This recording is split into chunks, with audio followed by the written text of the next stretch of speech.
Suite au virus, je constate, et probablement vous constatez aussi, que nous sommes dans une épidémie de panique. La panique, la peur, l'anxiété, un danger me menace, j'aurai cette impression-là, et je suis incapable d'y faire face. J'ai le goût de vous donner 6 ou 7 bonnes nouvelles par rapport à ça. Alors, regardons, analysons les caractéristiques du virus. La première chose, il n'y a pas de transmission aérienne. C'est-à-dire que si je tousse là, ça ne s'en va pas là, au bord de la rue. Ça va tomber probablement à 1 mètre, maximum 2 mètres. Une étude récente qui a été publiée il y a 3 jours dit oui, mais ça peut aller un peu plus loin. Mais on a fait ça avec des aérosols. Alors, ce qui arrive en réalité, quand on tousse, on éternue, puis surtout si on met notre coude, ça ne va pas très loin. Alors, c'est sûr que si on avait un boyau d'arrosage, qu'on mettait des virus au bout, il irait pas mal plus loin, mais ce n'est pas la réalité. Alors, la deuxième bonne nouvelle, c'est que ça vit seulement quelques heures. Si ça tombe sur une surface, ça peut être plus ou moins long sur la surface, mais c'est quelques heures, et le virus disparaît, meurt de lui-même. Autre bonne nouvelle, il est très sensible au savon. Un lavage des mains d'une vingtaine de secondes et le virus va disparaître de la même chose. Il est très sensible aussi aux désinfectants, soit à base d'alcool ou d'eau de javel. D'eau de javel qu'on peut faire 10 portions d'eau pour une portion d'eau de javel et ça fait un excellent désinfectant qui va tuer le virus. Ce qu'il faut savoir aussi par rapport au virus, c'est qu'il est très contagieux, mais il n'est pas très sévère. La grande majorité des gens, auront peu ou pas de symptômes. Il y en a qui ne le savent pas ou qui l'ont, ils sont porteurs, ils sont vecteurs du virus. Alors, les symptômes les plus fréquents, ça va être une fièvre, un petit mal de gorge, pas si fort que ça, des douleurs musculaires pendant quelques jours, là, et une toux sèche. Alors, si ça s'envenime, s'il y a des problèmes respiratoires plus importants, etc., bon, c'est sûr qu'il faut consulter rapidement le médecin. Mais autrement, pour la grande majorité des gens, plus que 9 sur 10, il n'y aurait pas plus que ça. Et la personne va se guérir elle-même. Donc, on peut se guérir. La plupart des gens se guérissent d'eux-mêmes.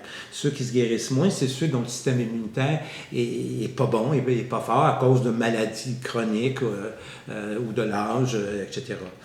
Et il faut savoir aussi, ce qui est important, 6e bonne nouvelle, il y a 10 fois plus de personnes guéries, connues, que de personnes mortes. Pour 100 000 personnes dans lesquelles on a dit qu'ils sont porteurs, pour 100 000 personnes qui sont porteurs, on ne sait pas combien qu'il y a 1, 2, 5, 10 fois plus qui sont porteurs, mais qu'on n'a jamais mesuré parce qu'on ne les teste pas, puis on ne le savait pas.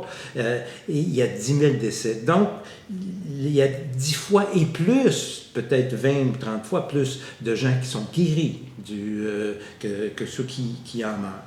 Et la majorité des gens vont guérir en quelques jours, une semaine. Et même les personnes âgées, 85% vont être capables pour une bonne partie de ces gens-là. Il y aura malheureusement 15% des gens qui en décéderont probablement. Alors, il faut faire très attention aux chiffres et aux messages alarmistes qu'on peut entendre dans les différents médias. Souvent, aujourd'hui, on a eu tant de cas, une augmentation de cas contaminés. Qu'est-ce que ça veut dire? Ça veut juste dire qu'on teste des gens qu'on ne testait pas avant. Et aujourd'hui, on dit que des gens qu'on a testés, on en teste un certain nombre qui ont le virus. Hier, il y avait 3500 personnes qui avaient été testées qui n'avaient pas le virus. Alors, ça veut juste dire qu'on des mesures. Ça ne veut pas dire qu'il n'existait pas avant. Donc, ça ne veut pas dire que l'épidémie empire. Ça, c'est très important. Même chose, on marque le nombre de personnes guéries, souvent à l'écran, etc. On ne le sait pas.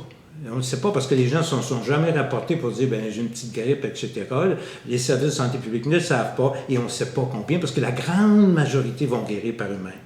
Et le seul vrai chiffre qu'on a, c'est le nombre de décès. Et on sait, comme je vous ai présenté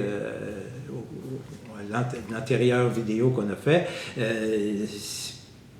que 85%, même des gens âgés vont s'en sortir. Le risque est 15% et ça diminue jusqu'à moins de 1% facilement pour les groupes d'âge plus jeunes.